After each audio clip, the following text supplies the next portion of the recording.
Này trên new free đi bằng mình và những buồn sang khắp những hàng làm đa nên từ lấy tung klum cái cầm tạm tan hàng lấy lê mau quyên pol của nó yuan nhiều màu nó hấp trong say bởi anh pol mạ pro lê từng cả anh Trung Quốc nên từ lấy tung klum đang yêu bút tự nhiều là nhiều hợp rẽ thì bằng diễn đàn như yêu Hương Sơn Việt Nam nhiều khẳng định nhiều cờ từ lấy chính sách đối ngoại 4.0 này dựa nó từ lấy nhập hiệp với yêu pi bằng không núi lê tương không tùy cứ lê tương lấy pian lê nằm prung kinh này bằng nhạc kinh thiếu sẽ nó mất ta bố rạ này vô cất trường mình rằng là lấy nhiều hủy dùng pi bằng rõ chướng nhiều yếu buộc khoa khan kẹ kinh quay nó là nhiều khoa khan kẹ kinh quay hiếm bạn đang tương rõ tới nhiều lê tương hiếm bay rõ cái nhiều buộc nhiều quốc lệ nó có môn này mày pi bằng mệt va yang buồn sang đi tới chuyện hàng lấy tạm tan mong đi tái buồn cái bì anh đi Thái Lan và yêu lấy phim ta bàn lần là càng thầu buộc lại cất lập nhìn này cất lần ta cất phần mông nên chỉ là new free pre xem lăng lại lên này hàng ta lấy yuan mày mạ mong lấy phím mong viewa lên ta tạo tan này đi một sang xem lăng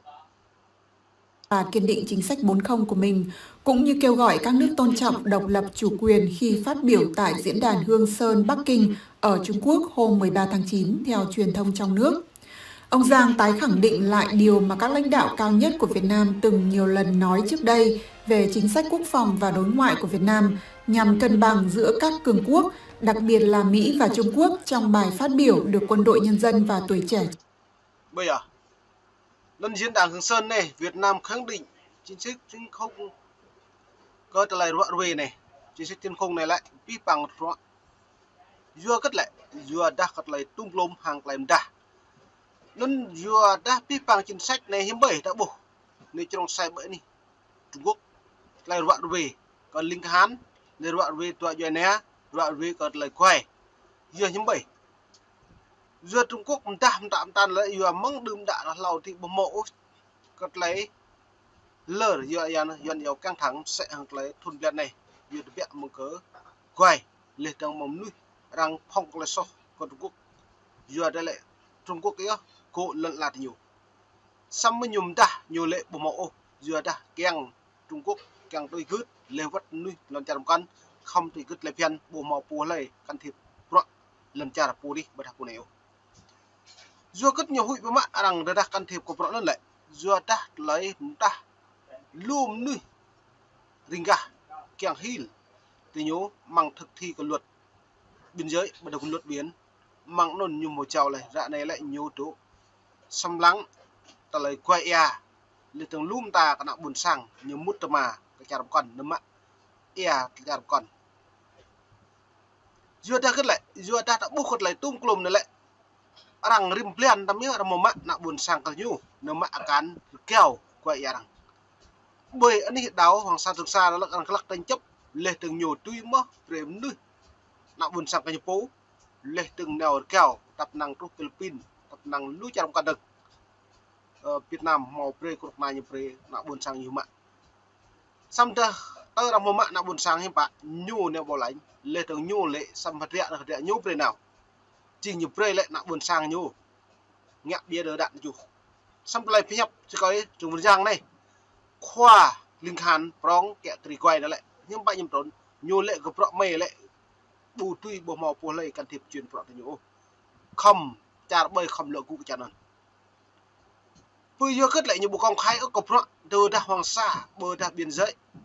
cơ từ lấy Bắc Ninh Lào Cai lấy tướng Cam Ranh tôi hiện đã bùa lại cất lấy túp lum nhiều một đoạn về nhiều tan nó lại nhưng nhớ tập thị có pít bằng pro nhiều ngã nhiều keng răng tôi cứ nhiều bộ nó xem lăng tân là dịch lên này đoạn về cờ trở lại trường quân răng nên chưa sai cập đoạn cờ qua buồn được cúng kia nó còn đang có sẵn cả đi Trung Quốc Trích dẫn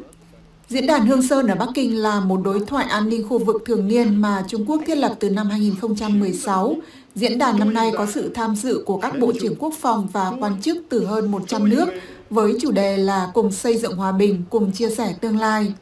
Chính sách đối ngoại đa phương hóa của Việt Nam được thể hiện mạnh mẽ trong ngoại giao cây tre mà quốc gia Đông Nam Á thực hiện trong những năm qua, với việc chính quyền Hà Nội gần đây đưa Mỹ và các đồng minh của Washington, gồm Nhật Bản và Úc, lên thành đối tác quan trọng bậc nhất ngang hàng Trung Quốc và Nga. Trong bài phát biểu, ông Giang nhắc tới sự kiên định của Việt Nam trong việc thực hiện chính sách quốc phòng 4.0 và nhất quán không liên kết với nước này để chống nước kia. Bộ trưởng Quốc phòng Việt Nam còn kêu gọi các nước tôn trọng độc lập, chủ quyền, toàn vẹn lãnh thổ của nhau, cũng như phản đối mọi hành động làm gia tăng căng thẳng, phức tạp hay cản trở sự thịnh vượng và ổn định của mỗi quốc gia. Sự kiên Dựa nó tạo bộ lại cục rọi nhiều ngạ lại dựa đã lưu của phố dựa là Trung Quốc bua lên từng có vật cái nhu mò mút cơ Mỹ lên từng lũ cha đồng cân cật lại hợp tác lên từng nhiều nơi trong sai mò số phụ cha cật lại rọi vi cơ từ lại quay lên từng nhiều ta đi rim cha không mò lại phiền lên bộ mò phụ lại u nước cô phụ này bộ cha đi keng neo hàng lại đập năng nằm pre một lời rung bởi luôn cha bất cứ phụ lại dưa cất nhập đó dưa ta nhựa bu hạt rẻ chẳng lên dưa định nhật thâu lấy cả Trung Quốc nhiều bộ liễu thắng tay với Trung Quốc nhưng phải như lệ yêu cầu các nước phải tôn trọng yêu lãnh thổ khác nhau dưa ta vi phạm bù tuy can thiệp này bởi đặc biệt điều dưa cất ta lệ nhưng mại trong say của này là mọi sự tu với cha này lệ dưa ta lưu cất bây giờ rằng lên án rằng lệ với cha này là tiếp hiểm tập năng là lệ chặt này hạt tiếp lấy xịm nè vì các bạn bừa ra sau lấy phiền làm đuôi lệ từng các bạn lấy ta lấy hình gặp rồi xong tôi nhiều lại nhiều bộ kẹo ở rồi càng nhiều đập hí lệ từng bệ đang lựa cũ hàng lấy phiền nhiều bừa đang đồng nhiều bộ một lựa cũ sẽ nên nhiều tôi lấy như càng nhà bừa đã càng mất mà nên như cả xong lại nhà rẻ cao mà bây nạp phải đóng bình pool mà như bộ kẹo do cái lệ do đã cái nhủ khó khăn lệ từng nhiều không máu trách nhiệm hàng nào buồn sạc cái phố lệ từng nhiều không trách nhiệm lên án mạnh mẽ cái nhiều Hàn Trung Quốc từ đại như lệ Trung Quốc mà là cái nhủ tôi đã này hiện tại nhiều con nã đi nhiều đoạn về đi cả là chập quanh co đi bơm máu thang tay ô lại phép này đây xem mức lại lên này. Kiên định trong chính sách quốc phòng 4.0 của Việt Nam cũng được Thứ trưởng Bộ Quốc phòng Hoàng Xuân Chiến đề cập khi gặp mặt Quốc vụ Khanh Quốc phòng Vương quốc Anh và Bắc Ireland Vernon Kirker tại đối thoại chính sách quốc phòng Việt Nam-Anh hôm 13 tháng 9 tại Hà Nội theo Vietnamnet. Báo New York Times sẽ mở văn phòng thường trú tại Việt Nam vào tháng 10 tới với trụ sở đặt tại thành phố Hồ Chí Minh trong nỗ lực mở rộng phạm vi đưa tin toàn cầu và thúc đẩy nền báo chí độc lập trên thế giới. Giờ nên mong ni bắt nắp và cả rằng càng ta câu trả lời ni sang mạo bro đặt lại hình lấy từng hàng lấy dập dinh cả phố rồi nè lấy từng hàng lấy sim le mong lấy ta bàn lần là